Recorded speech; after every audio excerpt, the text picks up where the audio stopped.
આજે આપણે સરગવાનું ભરીને શાક બનાવીશું. તો સૌથી પહેલાં લઈ લઈશું આપણે સરગવું. મીડિયમ સાઇઝનું રહેવાનું છે. એને આવી રીતે ઉપરથી આછી પાતળી છાલ ઉતારી દેવાની છે. અને જેમ આપણે ભીંડા સમારીએ છીએ ભરવા માટે, તો એ રીતે વચ્ચેથી આપણે એક આવી રીતે ચીર કરી લેવાની છે, એટલે બે ભાગ પડી જાય. અને હવે એનો મસાલો કરીએ. તો એક ગ્રાઇન્ડર મિક્સર જારની અંદર આદુ, મરચાં અને સિંગદાણાને આવી રીતે વાટી લેવાના છે.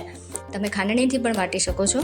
હવે આપણે ચણાનો લોટને અધકચરો આવી રીતે 2 થી 5 મિનિટ માટે શેકી લઈશું. ત્યારબાદ તેની અંદર બધા આપણે મસાલા કરીશું, જે ઘરના આપણે રૂટીન મસાલા વાપરીએ છીએ એ, અને લસણ, મરચાં અને સિંગવાળી પેસ્ટ અને થોડું તેલ એડ કરીને એને આપણે સરસ રીતે મિક્સ કરી લેવાનું છે. ધાણા ભાજી પણ ઉપરથી આપણે એડ કરી લઈશું. હવે મિક્સ થઈ ગયું છે, તો આપણી સરગવાની સિંગ છે એની વચ્ચે આપણે આવી રીતે ભરી લેવાનું છે. હવે એનો આપણે વઘાર કરીએ. તો વઘાર માટે એક પેનની અંદર થોડું તેલ એડ કરવાનું છે. તેલ થોડું વધારે જ લેવાનું છે. હવે રાઈ અને હિંગ એડ કરી જે સરગવું છે આપણું ભરેલું, એને આવી રીતે પહેલાં હલાવીને હળવા હાથે હલાવવાનું છે. અને પછી એને ઢાંકીને થોડી વાર માટે રહેવા દઈશું, 2 થી 3 મિનિટ માટે. હવે 2-3 મિનિટ બાદ આપણે એની અંદર 2 થી 3 ચમચા જેટલું પાણી એડ કરી એને મિક્સ કરી અને ઢાંકીને 4 થી 5 મિનિટ માટે ચડવા દઈશું.